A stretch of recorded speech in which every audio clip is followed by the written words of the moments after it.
Bonjour à tous. Pour comprendre notre démarche, il est important de connaître notre histoire.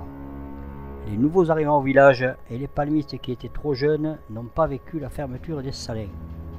Notre propos dans cette vidéo est de montrer cette douloureuse période qui nous a menés à réfléchir à une perspective différente pour l'État. Avant les événements, les salins de la Palme Sainte-Lucie comptaient 33 salariés à l'année et embauchaient pour la récolte du sel de nombreux saisonniers. En 1993, la Compagnie des Salins du Midi avait pour actionnaire majoritaire la multinationale le groupe Suez. C'est Suez qui décide une restructuration de ses actifs. Les Salins du Midi seront touchés. On peut voir sur cet organigramme du groupe Suez l'importance que représentaient les Salins du Midi. Nous les avons coloriés en jaune. C'est l'équivalent d'un thème-poste sur un poster panoramique. Le premier plan social est annoncé en avril 1993. Commence alors pour les ouvriers la quête de soutien et de solutions pour contrecarrer cette décision. Voici quelques photos et coupures de journaux des événements. La banderole et le piquet de grève à l'entrée du salin. Un barrage sur la voie rapide, on fait brûler des pneus. Au passage à niveau de Port-la-Nouvelle, le train est stoppé par les grévistes. Pendant 2 heures, aucun train n'a pu circuler. Sur l'axe Port-la-Nouvelle-La Palme, tout est bon pour barrer la route. Remorques, camions, pneus enflammés. Une effigie qui symbolise bien l'état d'esprit des ouvriers, un pendu en bleu de travail et casque pour annoncer la mort du salin. Au rond-point des cabanes, un barrage de pneus en feu, la fumée enveloppe les maisons. Le même jour, les saliniers distribuent du sel aux automobilistes. Lors de notre barrage sur la voie rapide, les élus ont rejoint les grévistes. Sitting devant la mairie, pendant que d'autres parlent avec le maire et l'ingénieur des salins. Après la réunion, discussion avec le maire. S'en sont suivies plusieurs rencontres avec les élus. À Narbonne avec le député. Réunion pour obtenir le soutien du sénateur et du conseiller général. Réunion entre élus, les 3 maires concernés et le député. Lors d'une des dernières réunions, échange avec le directeur de l'entreprise. Pendant cette réunion, les familles concernées attendaient devant la porte.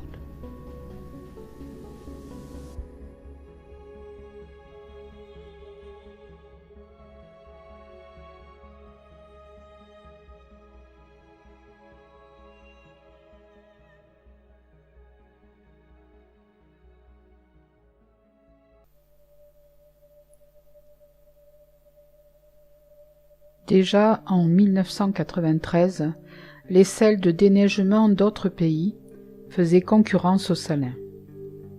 Un deuxième plan social va entraîner la fermeture définitive en 2005, avec bien entendu son lot de licenciements et de mutations.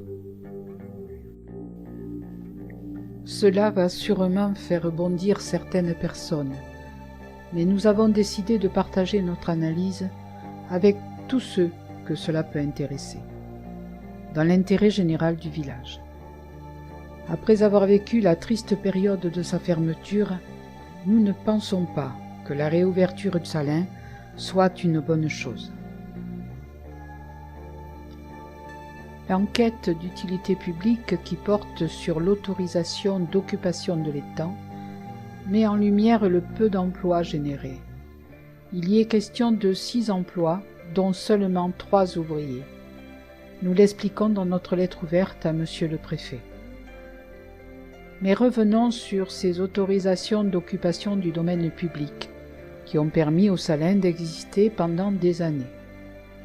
À leur époque, l'État a donné une autorisation valable 10 ans. Nous avons celle qui allait du 1er janvier 1991 jusqu'au 31 décembre 2000. La période pendant laquelle a eu lieu le premier plan social. nous avions eu connaissance d'un article existant dans ce contrat. Nous l'avons retrouvé.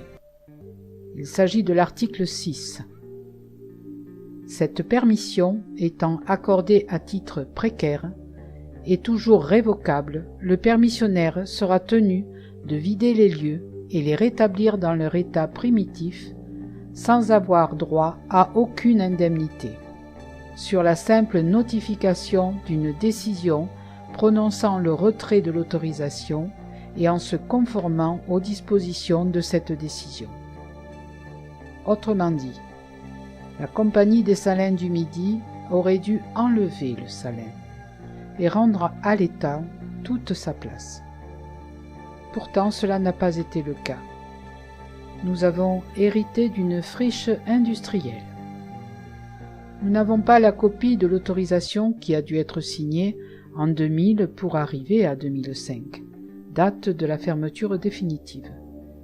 Cette friche industrielle donne à penser que soit l'article 6 a été éliminé du contrat, soit nos responsables de l'époque ont failli en ne demandant pas que cet article soit appliqué.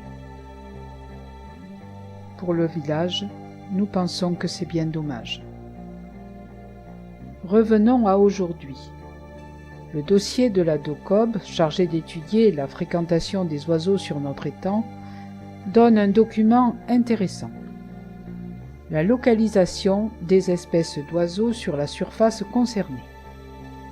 Nous pouvons voir que sur les tables salantes au nord du Salin, aucun oiseau n'est observé, comme le savent tous les saliniers. Certains oiseaux sont sur les digues des bassins, au sud du Salin, et principalement dans le grand réservoir. La plus grande concentration se trouve au-delà de la voie ferrée, côté plage. Le grand problème relevé par la DOCOB quand le Salin était fermé, c'était l'approvisionnement de l'étang en eau. Bien que l'eau remonte dans l'étang par capillarité, la voie ferrée est un obstacle. C'est pourquoi nous proposons de conserver le rouet pour approvisionner l'étang en cas de besoin. Il serait aussi un rappel sur le passé historique de l'étang et pourquoi pas un lieu réhabilité pour la plage. Essayez d'imaginer ce que serait l'étang pour le village sans le Salin. Quelques 700 hectares disponibles. L'achat des maisons du Salin fait par la mairie en son temps, 4 hectares de terrain avec 3 bâtiments. Aujourd'hui, cette propriété est louée au Salin pour 1 250 € par mois, par un bail au montant fixe pour 30 ans. Cela pourrait héberger une magnifique base de voile ou d'autres activités liées à l'étang, et l'étang serait juste devant. Pour aller au Coussoul, on pourrait envisager de prolonger le chemin qui va à la mouture. Les propriétaires et les chasseurs ne seraient pas lésés. Imaginez toutes les possibilités d'emploi direct et d'emploi induit que cette décision pourrait générer. À Leucate, ils en sont à 30 entreprises avec 170 salariés, rien que pour les activités liées au vent. Seulement 10% de cette même activité sur notre étang représenterait 3 fois plus d'emplois que le Salin. Imaginez les perspectives pour les commerces, les locations, les services, les vignerons. Alors l'étang deviendrait profitable à tout le village. La DOCOB n'a pas étudié la possibilité d'enlever le Salin. Cependant, on peut observer que les oiseaux sont plus nombreux là où il n'y a pas le Salin. Nous ne décidons pas, mais nous pouvons continuer à imaginer.